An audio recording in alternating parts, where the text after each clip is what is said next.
Muy bien, esta es la sesión entonces 13.1, introducción al exégesis. El objetivo de esta clase es brindarnos una idea sobre qué cosa es el exégesis, los pasos de un exégesis, para que tengamos una idea. No pretendo cubrir todo el tema del exégesis, pero al menos quisiera darles una idea de qué cosa es un exégesis en términos generales. En primer lugar, la palabra exégesis significa, tiene que ver con dos términos, ¿no? Exo quiere decir sacar, ¿no? Sacar de lo que está dentro, de adentro hacia afuera. Es como una excavación. Cuando uno va a excavar, saca lo que está dentro, de adentro hacia afuera. Entonces el estudio, la exégesis es tratar de estudiar la palabra de Dios para descubrir los tesoros que hay en la palabra de Dios, ¿no? Entonces es un proceso de sacar lo que hay en la palabra de Dios hacia afuera.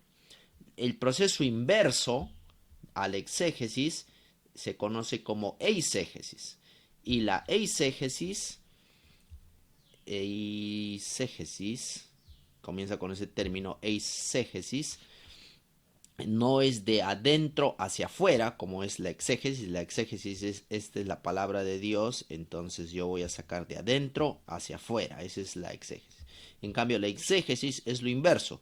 Voy a poner en la palabra de Dios mis ideas, mis presuposiciones, lo que yo siento, lo que yo pienso, voy a tratar de imponer eso en la palabra de Dios. A veces es un proceso consciente y a veces es un proceso inconsciente. Pero eso es lo que es la exégesis. La exégesis es excavar, obtener de la palabra de Dios sus enseñanzas. Muy bien. Entonces vamos a hablar básicamente... Pas- Sí, pregunta. Pastor, disculpe, ¿eso eisegesis no sería similar a la sistemática o es totalmente diferente? No, la teología sistemática está fundada, es decir, una buena teología sistemática. La teología sistemática que practica la Iglesia Adventista es teología sistemática basada en la Biblia. Entonces nosotros, la teología sistemática se basa en la exégesis, se fundamenta en la exégesis. En cambio, la teología sistemática practicada en la tradición católica es un proceso de eisegesis, porque a veces se coloca sobre la palabra de Dios la tradición de la iglesia, y eso es algo que Jesús mismo dijo no debería ocurrir, ¿no? Ah, pastor, le digo eso porque siempre hay presuposiciones filosóficas que se usan en la sistemática, o sea, algo externo, ¿no? Por eso le consultaba en ese sentido, Ya. aún dentro de la sistemática adventista. Ya, muy bien. Bueno, está haciendo una pregunta un poco más avanzada. Cuando nosotros hacemos exégesis, aun cuando hacemos exégesis, también llevamos nuestras presuposiciones al exégesis, porque nuestra cabeza siempre está llena. No existe la teoría de la cabeza vacía que antes existía, que decía que yo tengo que estudiar la palabra de Dios sin presuposiciones. No existe. Siempre que yo estudio la palabra de Dios, tengo mis presuposiciones. Desde el momento que yo me siento a estudiar la palabra de Dios, ya tengo presuposiciones. Aunque sepa hebreo, griego y todo, yo tengo presuposiciones al momento de sentarme a estudiar la palabra de Dios. El problema no son las presuposiciones. El problema es si tú vas a imponer tus presuposiciones en la palabra de Dios. Entonces uno tiene que dejarse guiar por la palabra de Dios y dejar que la palabra de Dios te guíe para que tú te des cuenta, oh, esta presuposición que yo tenía está equivocada, y estar dispuesto a abandonar tus presuposiciones de ser necesario, ¿no? Entonces, bueno, pero eso es un tema que tiene que ver con la metodología de investigación. No voy a ahondar mucho sobre eso aquí. Quiero llevarlo sobre la estructura del exégesis. Muy bien. Entonces, vamos a ir al punto número 2. La exégesis, hay varias formas como se estructura. Yo he recibido varios manuales sobre cómo estructurar la exégesis. Yo personalmente lo he dividido en dos cosas. Ustedes van a encontrar varios manuales de exégesis, cada uno tiene va a presentar esto mismo que les voy a presentar en un orden diferente, de una manera un poquito diferente, pero básicamente es lo mismo. En otras palabras, eh, van a encontrar todos diferentes manuales, cada uno hablando de un aspecto un poquito quizá en un orden diferente, pero es lo mismo. Es lo mismo. En el fondo es lo mismo, todo es lo mismo. Así que no se vaya a sorprender de que, oh, el pastor me ha enseñado una metodología que es totalmente diferente de la que está aquí. No. Si ustedes miran bien, analizan bien estos libros, se van a dar cuenta que en el fondo estamos hablando de lo mismo. ¿Alguien quería decir algo? Sí, pastor, claro, es verdad, hay diferentes formas de hacer exégesis, cada uno tiene una metodología distinta, lo cual es bueno, así aprendemos más. Mi consulta es, pastor, si usted nos podría facilitar los PDFs que nos está proporcionando ahorita o si no se puede, pastor. Sí, sí, no hay problema. Esto yo lo colgué anoche en el Patmos, pero también lo voy a colgar. Todos los PDFs están colocados en el Patmos, pero también están colocados en el Classroom. Me parece que no he subido los últimos PDFs en el Classroom, entonces tengo que actualizarlo, pero voy a subirlos, no te preocupes, para que todos lo tengan. Entonces, tenemos aquí, básicamente yo lo divido en dos categorías. Una es el trabajo con el texto, es decir, agarras tu texto bíblico, tu Biblia, y vas a trabajar con el texto bíblico. Y el otro es el trabajo con el contexto. Entonces son dos trabajos. Uno es con el texto y otro es con el contexto. ¿Ok? Se entiende esta parte, esta división. El trabajo con el texto, con la Biblia, con lo que dice la Biblia. Y la otra es con el contexto. Para el contexto uno hace un estudio arqueológico, comparativo textual. Quizá voy a explicar esto un poquito más luego. Pero con el texto es todo lo que haces con la Biblia. Con la Biblia. ¿Ok? Entonces, ¿se entiende la diferencia entre texto y contexto? ¿Alguna pregunta de la diferencia entre texto y contexto antes de que avance? Sí, pastor, el texto es el mismo argumento que se está leyendo, el contexto es tanto el contexto textual, lógico, histórico, todo lo que nos ayuda a entender en qué lugar se hizo, es por qué se escribió ese texto. Ok. Entonces, quizá al contexto al cual me refiero, aquí faltaría una palabra un poco más específica, sería el contexto histórico. Esta es la palabra que histórico, cultural, geográfico, hay muchos términos ahí que pueden añadirse, ¿no? Quizá debería haber colocado todos esos términos en conjunto, pero es un trabajo con el contexto histórico, social, um, um, geográfico, cultural, todo eso. Ahora, el texto es la Biblia, el escrito. Entonces, esto tiene que ver con el escrito, con la parte escrita, ¿ok? Con la parte escrita, lo que tenemos ahí en la Biblia escrito. La parte escrita, entonces, es el texto. Y el contexto es lo que está, son las circunstancias que rodearon el documento escrito, ¿no? Así puede ser como la cultura, la sociedad, la geografía, etcétera. ¿Ok? Muy bien. Ahora, yendo al trabajo con el texto. En el trabajo con el texto tenemos cuatro trabajos principales. No son los únicos, de paso. Yo no pretendo incluir aquí todos los pasos eh, que pues, si ustedes leen por ahí un libro les va a dar una lista de 20, otro de 18, otro de 10, cada uno tiene una lista diferente. Yo estoy tratando de resumir para una clase introductoria los pasos más importantes, más significativos que tienen que ver con el trabajo con el texto. Entonces, el trabajo con el texto básicamente está subdividido en cuatro tipos de análisis. Cuatro tipos de análisis. El primero de ellos es un trabajo de crítica textual. Yo voy a explicar ahorita qué es eso. Luego un análisis retórico, luego un análisis sintáctico y luego un análisis semántico. ¿Ok? Entonces son cuatro tipos de análisis que se hace con el texto. Textual, retórico, sintáctico y semántico. Son cuatro tipos de análisis que se hace con el texto. Esta estructura que yo presento aquí también, si a algunos interesa, es posible que la tenga. No sé si mi tesis de maestría está colgada en el repositorio del UPU. Hace años que no he visto eso. Pero en mi tesis de maestría Pastor, ¿puede grabar la clase? estamos grabando con el otro sistema, pero estamos grabando. Déjame por si acaso comprobar de que eso es así. Sí, estamos en plena grabación, así que no os preocupéis. Muy bien, entonces Decíamos que en mi tesis de maestría aquí tengo estos 4 pasos que ustedes ven aquí. Está desarrollado si alguien es curioso y quiere tener un material adicional. Yo espero que mi tesis de maestría esté colocada en la web. Eh, Más información les puedo dar luego. Entonces, tenemos aquí la crítica textual como el primer elemento. Entonces vamos a ver en qué consiste la crítica textual. La crítica textual es un elemento muy interesante. Ahorita vamos a...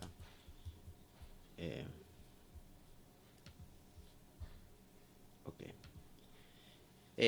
Quizá esta es nuestra biblioteca, ¿no?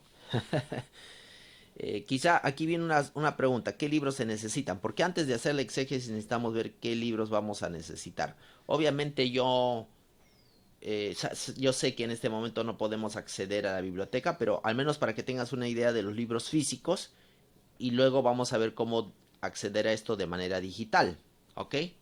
Pero aquí tenemos algo interesante en esta colección que yo tomé una foto a la biblioteca en la sección como estaba ordenada antes. Aquí están los comentarios. Si alguno no lo ha visto, estos comentarios azules son el World Biblical Commentary. Este es muy importante, es una colección muy importante para el estudio tanto el antiguo como el nuevo. En el antiguo está de azul y en el nuevo de verde. Importante, ya está antigüita, pero es importante. Luego acá están los diccionarios teológicos. Hay diccionarios teológicos, aquí hay unos diccionarios teológicos del Antiguo Testamento, diccionarios teológicos, ¿no? Importante también.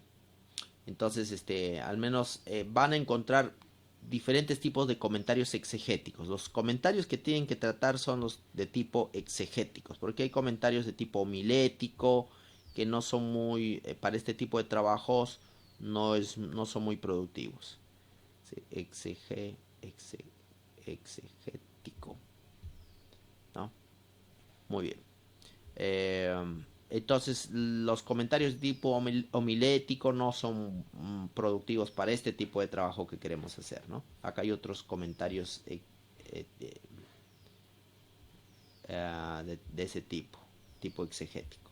Muy bien. Si alguno los vio está bien, pero si no, yo ahorita vamos a revisarlos en el Libronix para que ustedes vean cómo encontrarlos. Esta es la Biblia hebraica, ¿ok? Esta es una foto de la Biblia hebraica. Estamos viendo aquí el libro de Éxodo, ¿no? Éxodo. Entonces, si ustedes ven en la Biblia hebraica, leen aquí, se van a dar cuenta que hay como unos llamados de pie de página. Por ejemplo, aquí está la letra A.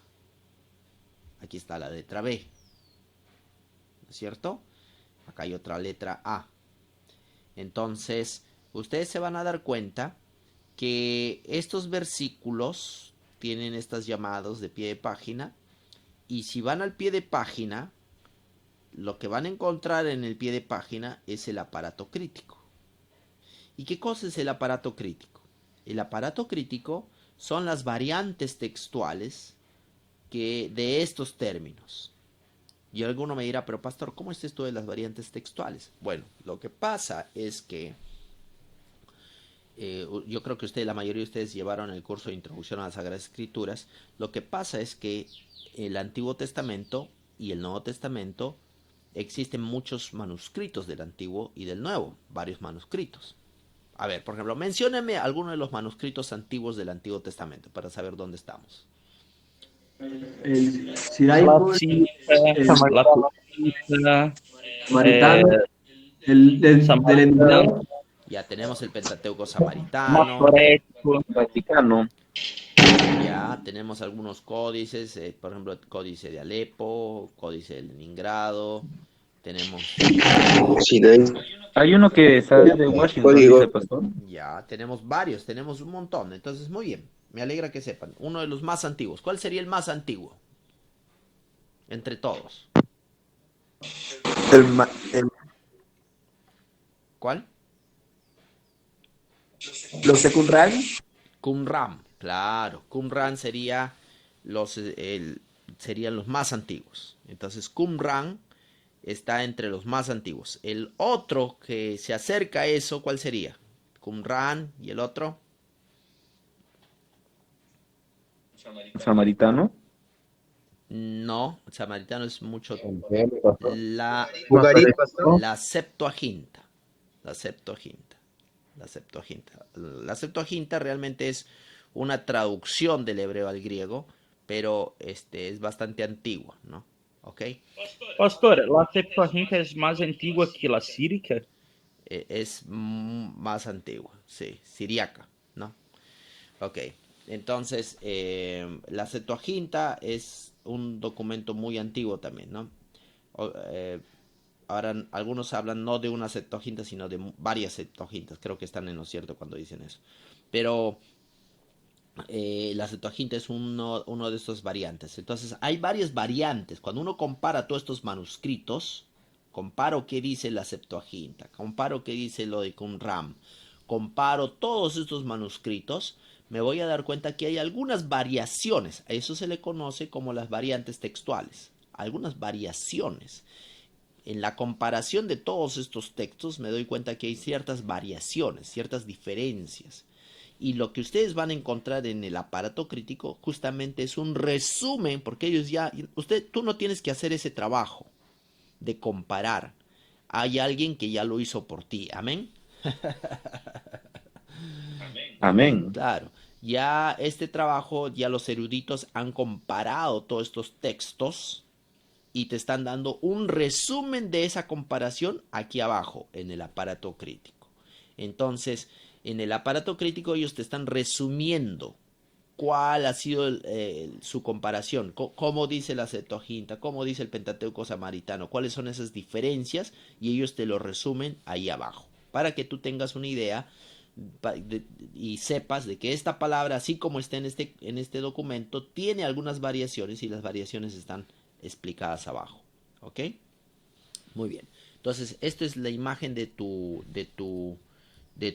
quizá de más de cerca. Aquí vamos a ver una imagen un poquito más de cerca de esto mismo. Vamos a ver, por ejemplo, aquí estamos en Éxodo 1, 1, 2. Y dice en el 1, 2, dice Reuben, Shim'o, Leví, di Judá. Ok, tenemos esta variante textual, la letra B, ¿no? Bijudá. Bijudá es y Judá. Está mencionando los nombres de los hijos de Jacob, ¿no? Primero menciona a Rubén, luego menciona a Simeón, a Leví y Judá. Ok. Y hago una llamada de pie de página. Aquí tiene una llamada de pie de página. Y me voy al capítulo 1. Este es el 1, 2. Entonces busco aquí 1, 2. 1, 1, 1, 2. Aquí estoy. En el 1, 2. En el 1, 2 encuentro que está el A con el A. ¿Este es A o es B? Ah, este es B. No, entonces no es esta. No es esta de acá. Desechado, esta no es. Es la segunda. La B. Aquí está la B. Esta es la B. Entonces en la B encuentro esto. ¿Qué será? Ustedes dirán, pastor, pero ¿qué es esto? ¿Qué dice acá? No se preocupe, no es tan complicado como parece. Este símbolo de aquí es el símbolo de la Septuaginta. Pero ahorita me dirán, pero pastor, ¿cómo puedo interpretar todo esto? Existe un manual que te explica qué significa cada una de estas cosas. Y ese manual es este, les voy a presentar. También hay un digital de esto, así que no se preocupe. Este manual que está acá. Se llama Guía para el uso de la VHS. Entonces, ahí está el código incluso en la biblioteca, pero también lo tenemos de manera digital. ¿Ok? Entonces es guía para el uso de la VHS. Ahí te va a decir qué significa cada uno de esos símbolos de tu Biblia hebraica. Esta guía es muy importante tenerla, eh, ya sea de manera física o digital. Es bueno tener esta guía para que tú puedas saber qué significa cada cosa de tu aparato crítico. ¿Ok? Entonces el aparato crítico te va a dar todas estas variantes textuales y la interpretación va a venir a través de la VHS. Tú vas a la Biblia hebraica, perdón, a la guía del uso de la VHS. Aquí en esta guía vas a poder saber qué significa cada uno de esos simbolitos y cada una de esas cosas que encuentras ahí. ¿Ok? Muy bien.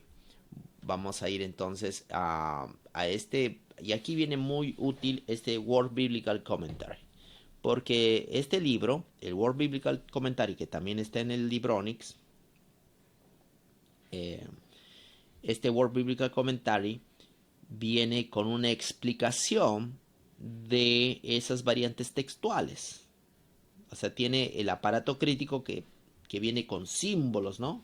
Como ustedes han visto, viene con bastantes símbolos. El Word Biblical Commentary los explica de manera más entendible, pero está en inglés. Esa es la única cosa para aquellos que le tienen un poco de temor al inglés. Pero no le tenga temor, porque no es nada complicado. Simplemente usted lo pone, lo traduce y ya está.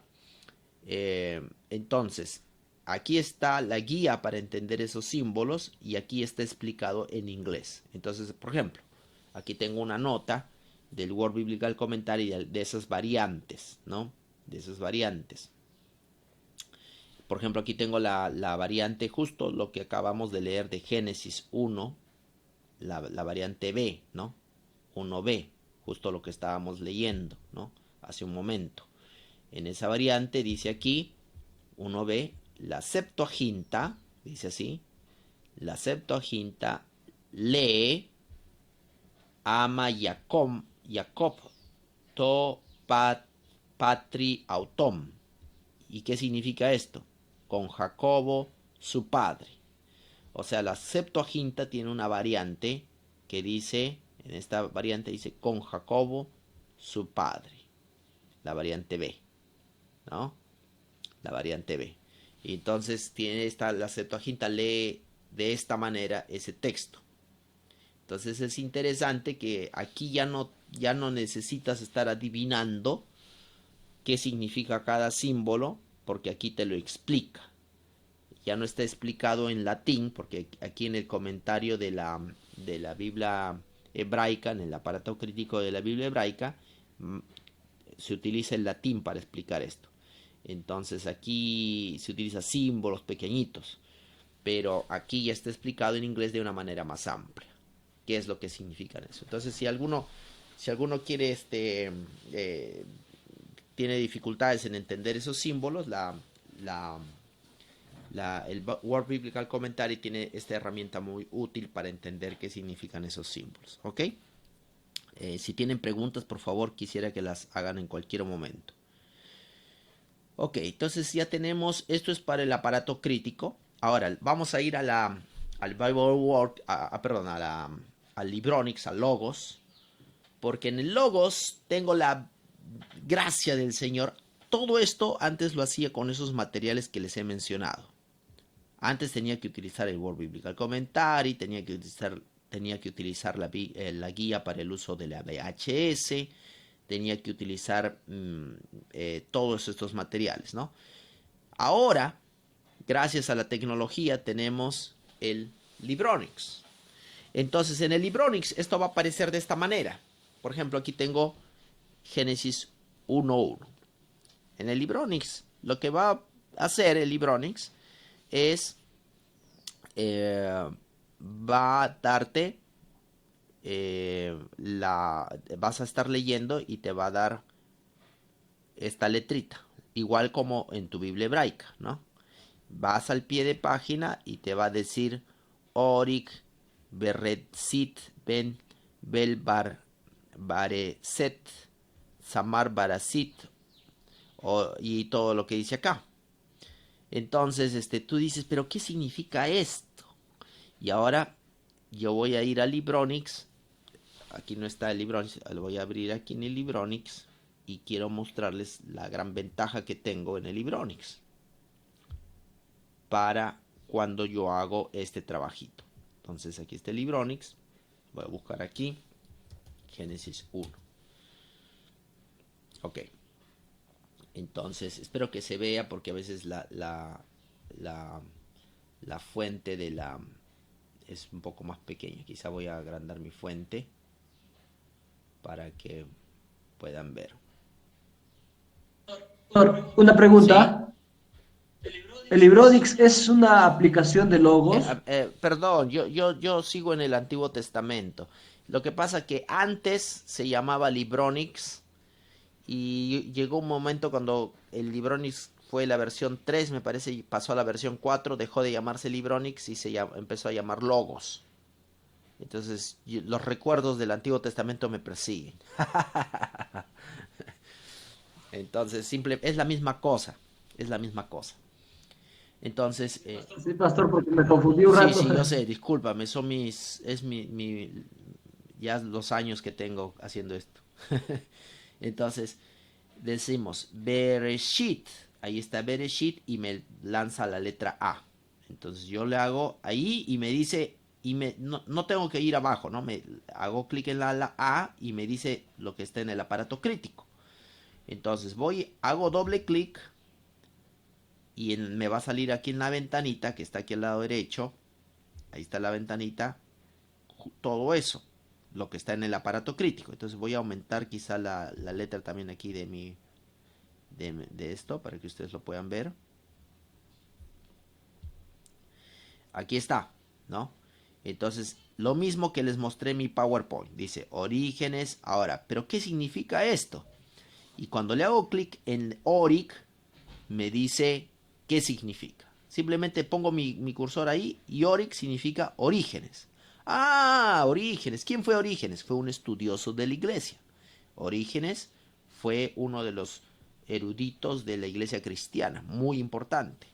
Entonces ya sé, aquí Oric significa orígenes. Orígenes dice recit. ¿Qué significa esto?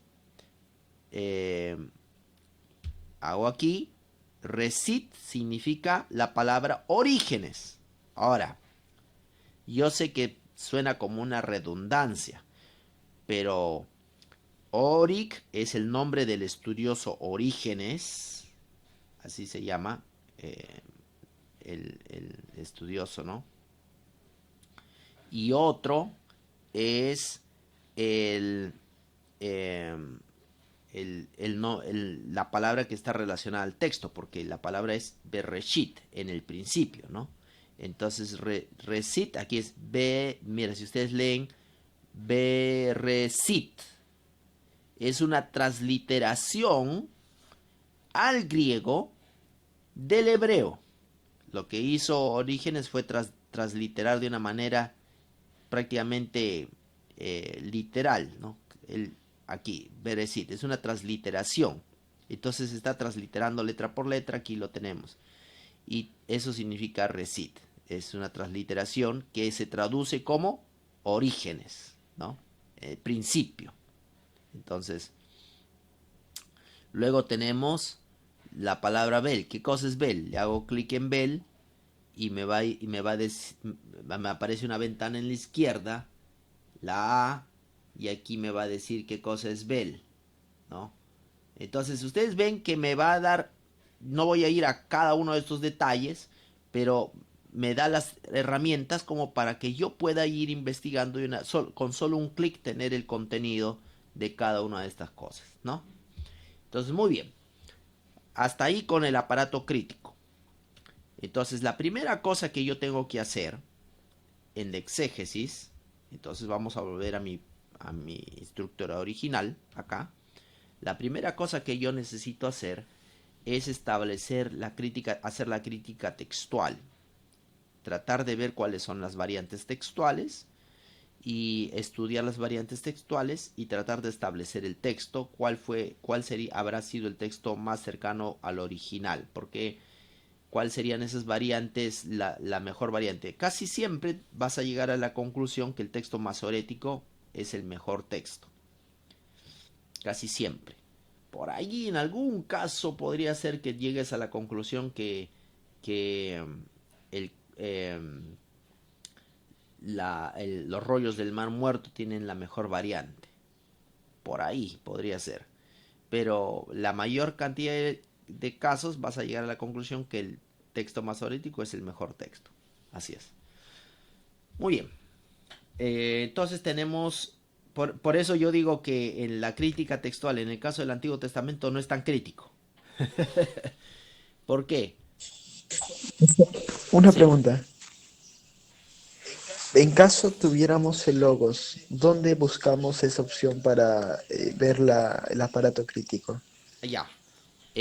Hace un momento estuve en el Logos, entonces quizá volviendo al Logos, este es el Logos. Lo que estás viendo ahorita en la pantalla es el Logos. Entonces, en Ya. el Logos tú vas a ver con la letra A, y haces clic en la letra No, A y te va a salir sí, una ventana pero con la variante. ni siquiera sé cómo llegar a esa parte donde aparece la Biblia en hebreo. Ya. ¿Cómo hace? Entonces, lo que... Pastor, pero usted tiene ahí la VHS, Sí, ¿verdad? ustedes tienen el No asunto... tiene la Ya, Alexa, el porque asunto... la Alexa no sabe el aparato Ya, crítico. muy bien. Lo que pasa es que... Lo que pasa es que en la Biblia hebraica, ustedes tienen que tener la Biblia hebraica con aparato crítico. Eso es una de las cosas. Por ejemplo, aquí yo tengo otra Biblia hebraica, dentro de Logos. Esta Biblia hebraica aquí, esta no tiene aparato crítico. Entonces, no tiene, miren, no tiene. Entonces, si tú vas al inicio, en la descripción del material, te va a decir si tiene o no tiene. En este caso, esta Biblia hebraica no tiene. La otra Biblia hebraica sí tiene. Entonces tienes que ver si la Biblia tiene o no tiene. Y esto está en la descripción. ¿Ok? No, no, sí. Pastor, y una consulta también agregando a esto. Por ejemplo, el Logos que al menos dieron, bueno, compraron los pastores hace un tiempo por el pack que ofreció la división de la iglesia. Este es el Logos 7. Y yo quería saber si se puede actualizar al Logos 8 sin perder los libros que se tienen antes, porque ahora si quieres comprar cualquier libro, tiene que ser del Logos 8, no te permite ni siquiera versiones anteriores. Entonces, de Sí repente se usted que puede. sabe las versiones sabe si, por ejemplo, yo quiero comprar la VHS, tengo que actualizar todo a Logos 8 y perdería todo, ¿o cómo sería ahí el Mira, tema? te cuento, por ejemplo, cuando yo compré este Logos fue en la versión 5. Yo compré el 5, me parece que fue el 4. No, ni siquiera el 5, el 4, cuando estábamos en el 4. En el año 2013. Y entonces no lo utilicé porque mayormente yo utilizaba los diccionarios así en vivo. No lo utilicé por años. Recién lo comencé a utilizar el año pasado nuevamente. Entonces, y lo que hice, simplemente me bajé el motor del Logos 8 y ingresas con tu cuenta del correo electrónico y tu password, porque es así ahora. Ingresas con tu password y tu correo para que te reconozca. Y todos mis libros estaban ahí. Entonces, si yo que no utilicé desde el 2013, que teníamos la versión 4, me aparecieron en la última versión, que esta es la 8, no tuve problema, yo no creo que tengas tu problema. Quizá para resumirte el asunto, ¿no? Oh, genial. O sea, esto en realidad, los libros que tiene ahora son los que compró hace tiempo, Hace digamos. años, sí, hace años. Oh, mire, Sí, ok. Genial, pastor, sí, gracias, tenía su sí, duda. sí. Entonces, muy bien. Lo que quería decir es lo siguiente. Ahora, tú sabes que cada vez que ellos actualizan también vienen con... yo, por ejemplo, tengo libros antiguos. Por ejemplo, te menciono un caso. Esta Biblia hebraica la compré el 2000, esto vino con el 2013. Esta Biblia hebraica. Pero esta Biblia hebraica no viene con aparato crítico.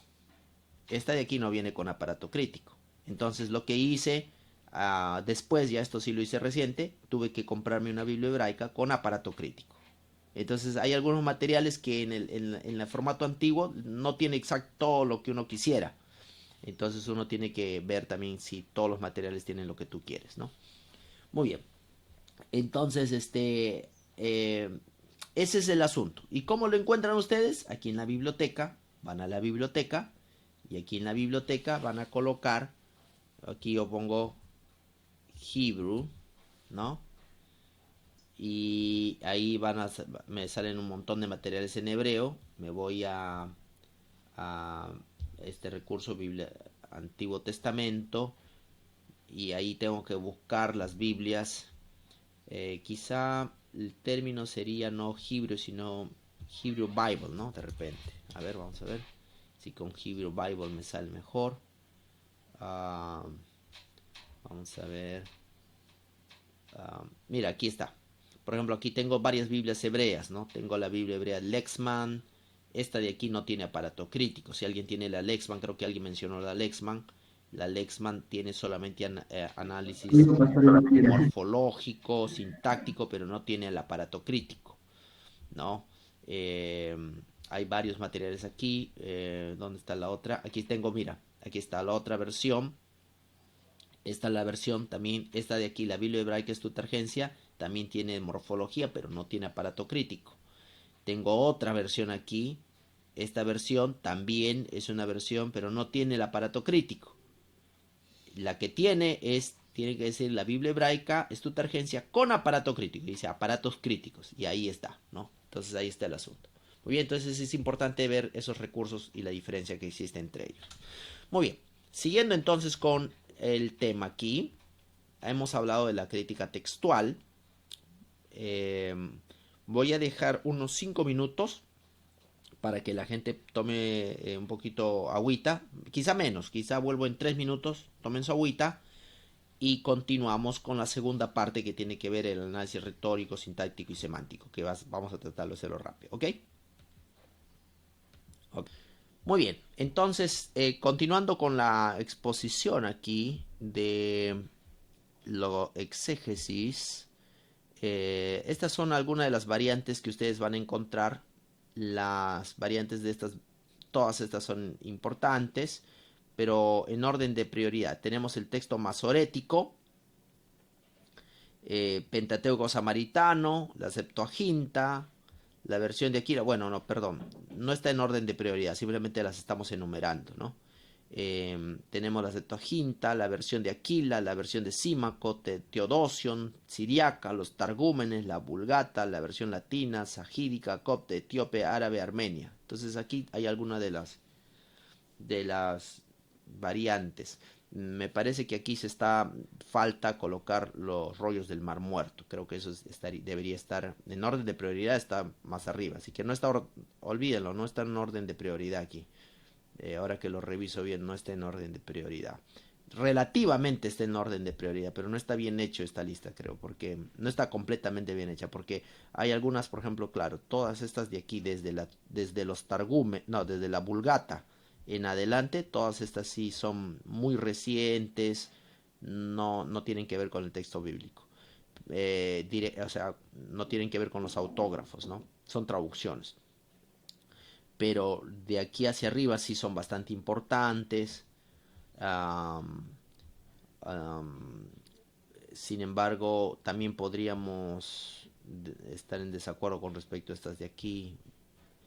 Las más importantes en realidad son hasta el número 3, ¿no? Hasta el número de texto masorético, el Pentateuco samaritano, la Septuaginta y los rollos del Mar Muerto son las 4 más importantes.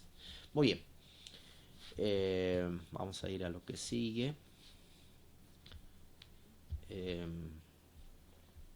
Muy bien, entonces hemos hablado ya de las variantes textuales, ahora vamos a ir al otro elemento que es importante. La exégesis también nos da hacemos un análisis retórico del texto. ¿Qué cosa es un análisis retórico? Voy a tratar de explicarlo bien brevemente porque este es un tema, solo esto es un tema para un seminario completo. Pero básicamente el análisis retórico es esto. A ver. El análisis retórico tiene que ver con también tiene que ver con el análisis sintáctico y todo, tiene que ver cómo está dividido y subdividido el texto. Por ejemplo, acá tengo Jeremías 1, a ver, este versículo, si alguien lo ubica en su Biblia, que dice, antes de que tú nacieras, yo te conocí, antes de que dieras a luz, yo te di por profeta a las naciones, algo así. Este versículo está en Jeremías 1, pero me faltó ponerlo exactamente el texto. Creo que es 5, 6 o 7, algo así. Entonces, este versículo está dividido, si uno analiza cómo está dividido, se va a dar cuenta de lo siguiente. Que cuando dice, antes de que tú nacieras, o antes de que yo te formara en el vientre, antes de que yo te formara en el vientre, y antes de que tú salieras del vientre, es una repetición, ¿no? Prácticamente de la misma idea. En el hebreo existen muchas repeticiones de la misma idea, ¿no? Pastor, ahí no será que está enfatizando el llamado de Dios para el Claro, profeta. está enfatizando, por supuesto, pero lo que yo perfecto, lo que tú estás diciendo, pero lo que yo a donde yo voy con el análisis estructural es que el análisis estructural o retórico trata de analizar cuáles son las partes de cómo está estructurado este texto. Este texto está estructurado en dos partes. La parte 1, A1, viene con antes que yo te formara en el vientre. La parte 2 es antes que yo te saque de la matriz. Pero los dos tienen la misma idea, por eso tienen la letra A. Quiere decir que tienen la misma idea, pero esta idea está repetida dos veces, 1 y 2. Entonces, esta idea se repite en dos partes y luego viene y dice Naví Lagoyin Netatija, profeta a las naciones yo te di. Entonces, en la parte 3 ya viene otro tema y por eso le colocamos la letra B. Es otro tema. Entonces, el análisis estructural tiene que ver cómo está subdividido cuál es la estructura, cuál es el diseño literario de este texto, cómo está dividido y subdividido. Ahora, si voy más profundo, el A1, que es toda esta parte, es el A1, ¿no? Toda la parte de arriba es el A1, lo analizo con lupa y me doy cuenta que Beteren es un objeto circunstancial de tiempo. Entonces, antes de un análisis sintáctico de esto, me dice que esto es un objeto circunstancial de tiempo. Antes de que, y aquí viene el verbo, antes de que yo te formara, y luego viene el objeto circunstancial del lugar. ¿Dónde te formara? En el vientre, ¿no? Entonces, como veo, como ustedes ven, el estudio retórico tiene que ver con cómo se estructura, cómo está estructurado. El texto está dividido en tres partes, el A1, el A2 y el B1. Pero ahora analizo con lupa y me doy cuenta que el A1 también tiene sus subdivisiones, tiene un objeto circunstancial de tiempo, tiene un verbo y tiene un objeto circunstancial de lugar. ¿Ok? Todo eso incluye el análisis de tipo retórico, sintáctico. Entonces, en este tipo de análisis que hemos hecho aquí ahorita, no voy a explicar mucho más de esto, hemos incluido todos estos aspectos que están aquí. El análisis retórico analiza la microestructura, que es lo que hemos visto. Todavía no he explicado la macroestructura. Hemos visto el análisis sintáctico, qué funciones cumplen las palabras dentro de la oración. Entonces, todo es... Pastor, para hacer ese tipo de análisis, ¿se siguen algunos signos masoréticos o no sé? No. Bueno, hay gente, por ejemplo, ustedes van a escuchar a nuestros profesores que enseñan hebreo en la facultad hablar de la petumá y la setumá como indicadores de una sección abierta y cerrada. Eso de la petumá y la setumá es relativo, completamente relativo, pero varios estudiosos utilizan esto de la petumá y la setumá, que son símbolos hebreos, pero es completamente relativo. No es quizá en otra clase podría hablar un poco más de la petumá y la setumá, pero no es vital estudiar eso, ¿ok? Muy bien. Vamos a ir al último y espero terminar con esto.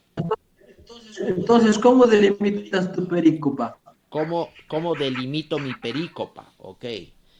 La delimito basado en el análisis microestructural y la macroestructura. ¿Ok? Porque ustedes se han dado cuenta que cuando les he presentado esta división de Jeremías 1, eh, tiene A1, tiene A2, tiene B1, eso se llama microestructura. Pero lo mismo se puede hacer a nivel macro, a nivel de la macroestructura. Es decir, aquí tengo mi capítulo, este es mi capítulo, y mi capítulo puede estar dividido en pedazos. O todo ese capítulo puede estar dividido en pedazos. Y al estar dividido en pedazos me doy cuenta que tengo la parte A de mi capítulo, la parte B, de repente se repite la parte A otra vez. Y si tengo algo así, ¿cómo se llama esto? Esto se llama quiasmo. Cuando los extremos de mi capítulo coinciden y tengo una parte central. Esto se llama quiasmo, ¿no? Como hago para este quiasmo? ¿Cómo hago? Justamente tengo que leer mi capítulo y ver si estas divisiones, así como he hecho con esto, con este texto, ¿no? Si estas divisiones tratan de los mismos temas. Por ejemplo, y utilizan los términos semejantes. Por ejemplo, en el A1 yo estoy leyendo desde antes yo te formé en el vientre, y en el A2 dice, y desde antes yo te saqué de la matriz. Se repiten algunos términos o no, o sinónimos de términos, tenemos sinónimos, ¿no?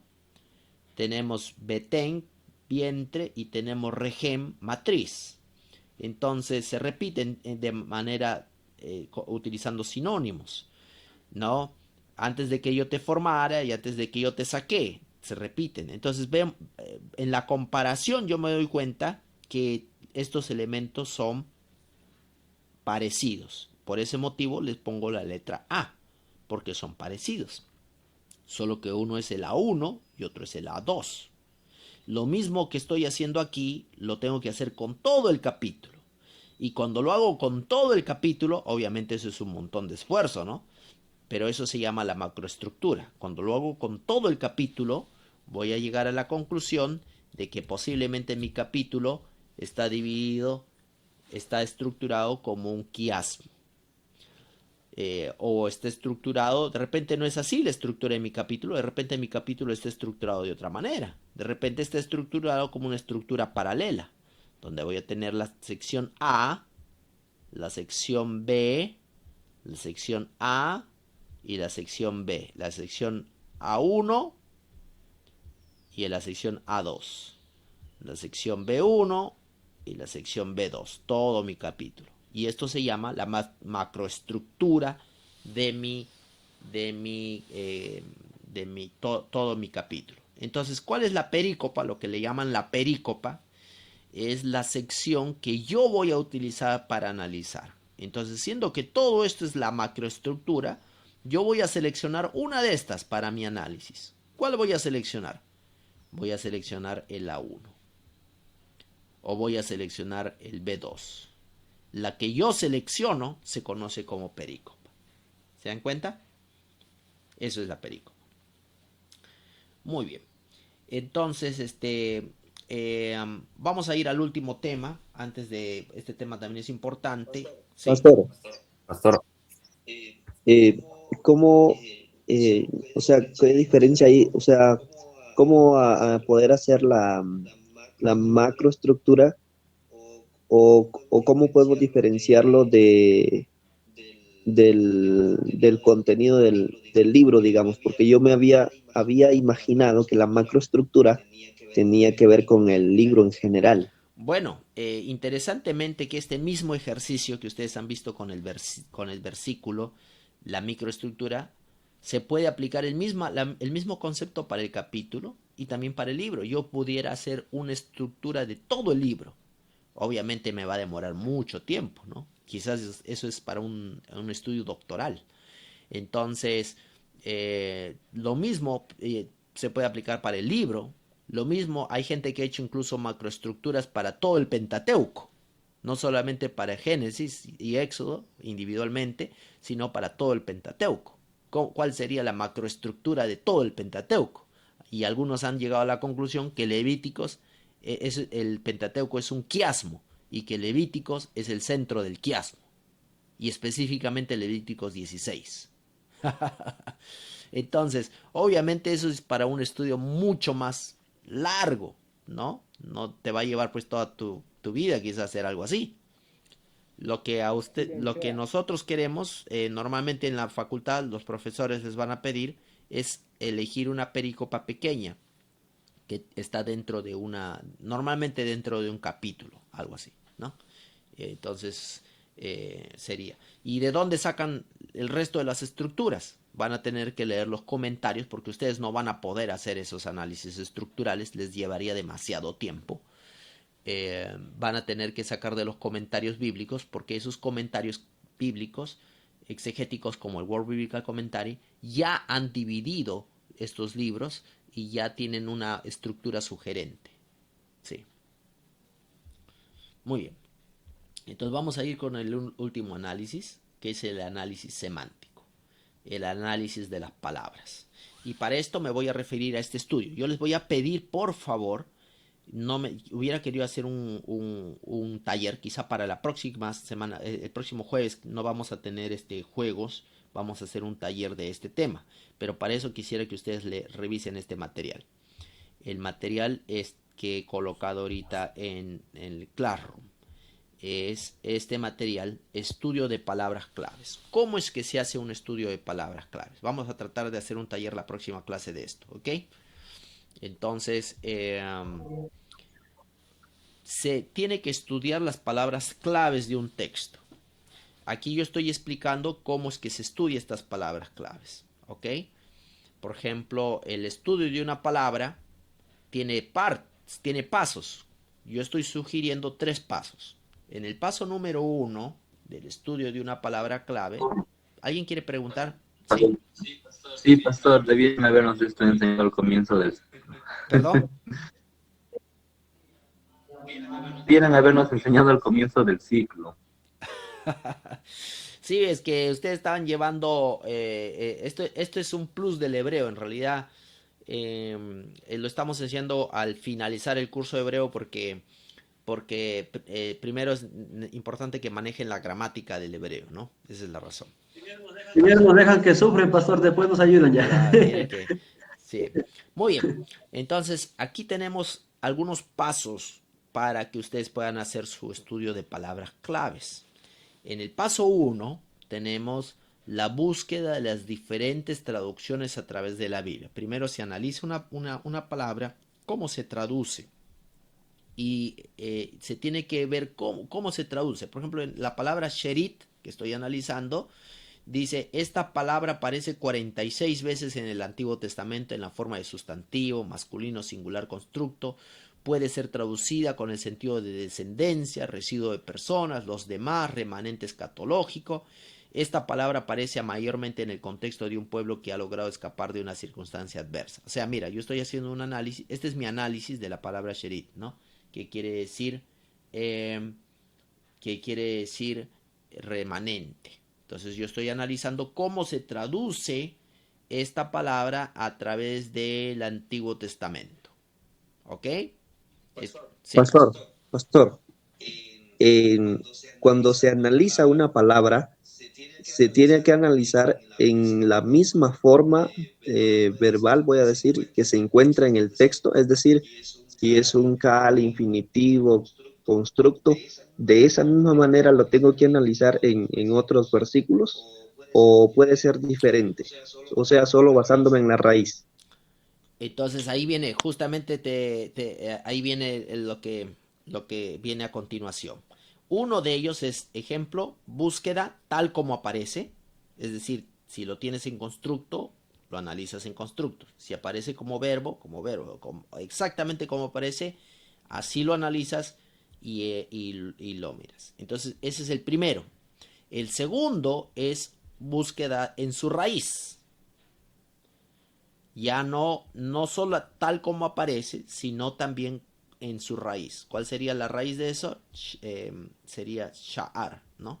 Entonces, y ahí cuando busco en la palabra de su raíz, llego a la conclusión. Esta palabra aparece 66 veces en el Antiguo Testamento en su raíz no es sharat, es sherit, la cual es sustantivo femenino singular absoluto. El libro donde más se repite esta palabra en todos sus derivados es el libro de Jeremías con 24 veces. Sin embargo, si consideramos la frecuencia de esta palabra en relación al tamaño del libro, descubrimos que el libro que tiene mayor proporción de apariciones de esta palabra es el libro de Ageo, 0.3%. Las traducciones de esta palabra tienen el sentido de descendencia, residuo de personas, los demás, remanente escatológico, reliquias, los que quedaron. Esta palabra aparece en todos los casos en el contexto de personas, objetos o pueblos que han quedado de un desastre o que deben ser Pastor, diferenciados de otro grupo de personas, objetos o pueblos. Sí, pastor, el estudio de la palabra es saber de qué manera ha sido usada durante toda la Biblia o tiene otro propósito. el propósito es brindarte la idea de todas las posibles traducciones para que sepas cómo se puede traducir esta palabra. Esa es la idea. El objetivo es darte un resumen de todas las posibles traducciones que tú podrías tener, usos de la palabra en el Antiguo Testamento. Entonces tienes dos en el paso 1, está subdividido en dos subpasos, tal como aparece y buscado en su raíz. Ahora, hay algunas palabras que cuando tú buscas en la raíz te va a salir como 2000 veces, entonces puede ser que algunos tengan más trabajos, pero esto es más o menos la idea de cómo sería el paso 1. ¿Ok? El paso 1 es la búsqueda de las diferentes traducciones a través de la Biblia. A veces, si tú haces un estudio para un curso, por ejemplo, no necesitas leerlas 2000 veces. Puedes seleccionar algunas de las 2000 veces porque es demasiado el trabajo que tendrías que hacer. En esta parte a mí me encanta el Logos por lo siguiente. Porque el Logos me ayuda muchísimo a simplificar ese trabajo. Miren, yo he hecho esto manualmente. Yo he tenido que leer uno por uno y he sacado estas conclusiones. Pero mira lo que hago con el Logos. Y aquí viene el Logos, otra vez volviendo a la herramienta de Logos. Entonces, si yo quiero saber, por ejemplo, Bereshit, cómo se hace Bereshit, cuál es el análisis de palabra con Bereshit, le hago un anticlic, ¿no es cierto? Y luego me voy acá, hay una opción que dice estudio de la palabra, Bible Word Study, estudio de esta palabra. Hago un clic ahí. Espero sentado, tranquilo, sereno, tomo mi cafecito, un ratito. Bueno, nosotros somos adventistas, no tomamos café, ¿no? Entonces, y me sale, dice traducción. Yo puse traducción en el inglés, pero tú puedes poner traducción en una Biblia española. Y me sale Reshit, cómo se traduce y por porcentaje. Se traduce como principio todas estas veces. Y a otras opciones de traducción. O sea, todo lo que yo hice por mi cuenta, leyendo versículo por versículo, con un clic lo tengo aquí. Después me sale los sentidos. ¿Qué sentidos tiene? Y aquí viene otro asunto, qué sentidos tiene esta palabra. Luego viene otras posibles traducciones de los sentidos con porcentajes en los libros. Por ejemplo, en el libro de Samuel tiene 22 veces, etcétera, etcétera. Luego, de manera, usos. ¿Qué usos tiene? Como sujeto se utiliza de estas maneras, como objeto directo se utiliza de estas maneras, dentro de cláusulas, como un tema, paciente, como fuente, etcétera. O sea, me hace todo un análisis de esta palabra con un clic.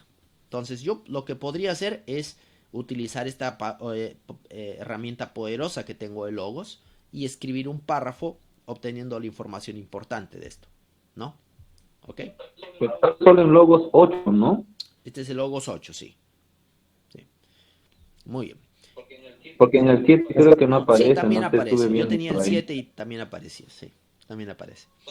Pastor, en el logos que nosotros tenemos, que lo acabamos de instalar, vamos a decir así, no nos aparece, sí nos aparece el análisis de la palabra, pero solo nos aparece, digamos, esta gráfica que usted nos estaba mostrando, pero no los usos. Ya. No sé Ya, si lo que nosotros pasa es tenemos que lo que pasa es lo siguiente. Conforme tú vas comprando libros en Logos y bases de datos, los resúmenes que te va lanzando van a ser más amplios. Por ejemplo, yo compré una base de datos ahí, no me acuerdo cuál, que tenía una base de datos y la añadí Y por eso es posible que algunas cosas que ven ustedes aquí no la ven ustedes allá porque yo lo compré, ¿no? Hace poco. Entonces, está bien, pero yo solamente les estoy mostrando los recursos que a dónde podrían llegar. Depende de ustedes que vayan añadiendo libros a su biblioteca y cada vez estos análisis que se hacen van a ser más amplios. Sí. Pastor, solo una cosita más. No sé si usted nos puede explicar allí en ese análisis de la palabra, cuando usted lleva el cursor por ejemplo, a un color de ese círculo, le abre, digamos, una ventana con, o sea, no sé cómo poder explicar esa función, porque ahí, digamos, aparece este, el uso, ajá, pero cuando usted le da sobre un color, le vuelve a aparecer más divisiones, no sé qué Sí, será eso. sí. Ahorita no voy a poder, me queda 2 minutos y quisiera terminar el tema del estudio de palabra clave, porque esto tiene que ver con logos. Ok, Sí, sí, pastor, sí, está bien, sí, avance. sí. Entonces, muy bien. Entonces, ya hemos visto que el paso número 1 es ver las diferentes traducciones de las palabras claves. Y luego tenemos en el paso 2 es cómo se utilizan los diccionarios. En el paso 2 tengo que ver qué significa estas palabras. Entonces tengo que analizar los diccionarios y en los diccionarios voy a encontrar cómo se traduce esta palabra. Entonces, por ejemplo, aquí tengo la palabra sherit, puede ser traducida como resto, superviciente, restantes, la sobra. Y aquí tengo los diccionarios, ¿no? ¿En qué diccionario? Entonces, en algunos casos será necesario buscar la traducción de esta palabra en otras lenguas del antiguo cercano oriente, por ejemplo en acadio, en todo, pero eso está en los diccionarios. Los diccionarios te dicen todo qué significa. Entonces, en el paso 1 es yo busco en la Biblia. En el paso 2 utilizo los diccionarios.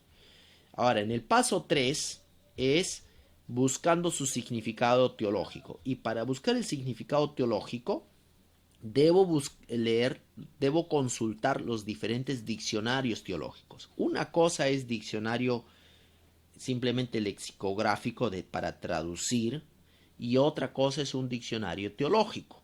Los diccionarios teológicos tienen mucho más material. Entonces, yo les voy a pedir a todos ustedes que lean este artículo que yo he colocado en los materiales para que tengan una explicación más amplia de este tema. Y vamos a hacer en la próxima clase un ejercicio. Yo les voy a llevar a elaborar conclusiones, porque ese es el paso 4, cómo se elabora conclusiones después de todo el análisis. Quisiera que ustedes sepan la metodología, cómo hacer un análisis de palabras clave, ¿ok? Entonces, en la próxima clase, lean este material y vamos a hacer un trabajo sobre cómo se presenta incluso un análisis de palabras claves, ¿ok? Pastor, ¿ya subió este artículo al Classroom, Pastor? Sí, ya lo subí.